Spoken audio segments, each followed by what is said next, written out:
இன்றைய 5 முக்கிய செய்திகள். பாசிர் பாஞ்சாங் மொத்த விற்பனை நிலையத்தில் கடை நடத்துவோர் தீ பாதுகாப்பு விதிமுறைகளை நிறைவேற்ற வேண்டும். அப்போதுதான் கடைகளின் குத்தகை காலம் நீட்டிக்கப்படும் என்று சிங்கப்பூர் உணவு அமைப்பு தெரிவித்துள்ளது. குத்தகையை நீட்டிக்க அடுத்த ஆண்டு இறுதி வரை கால அவகாசம் வழங்கப்பட்டுள்ளது. ஷிங்கிள்ஸ் எனப்படும் அக்கி அம்மைக்கும் நிமோகோக்கல் தொற்றுக்கும் எதிரான தடுப்பூசிகள் செப்டம்பர் 1ஆம் தேதியிலிருந்து அறிமுகம் செய்யப்படுகின்றன. தகுதியுள்ள சிங்கப்பூரர்களும் நிரந்தரவாசிகளும் பலதுறை மருந்தகங்களிலும் தனியார் மருந்தகங்களிலும் சலுகை கட்டணத்தில் அத்தடுப்பூசியை போட்டுக்கொள்ளலாம். மோசடிகள் தொடர்பாக சிங்கப்பூரில் 200க்கும் அதிகமானோரை அதிகாரிகள் விசாரிக்கின்றனர்.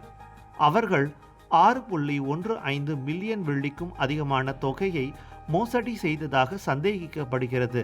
16 வயதுக்கும் 72 வயதுக்கும் இடைப்பட்ட கிட்டத்தட்ட 80 பெண்களும் 140 ஆண்களும் விசாரிக்கப்படுகின்றனர்.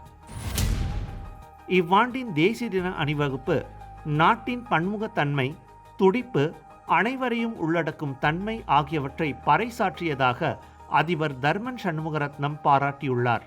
அணிவகுப்பில் பங்கேற்றோருக்காக சிங்கப்பூர் தேசிய கலைக்கூடத்தில் நடைபெற்ற பாராட்டு நிகழ்ச்சியில் அவர் கலந்து கொண்டு பேசினார்.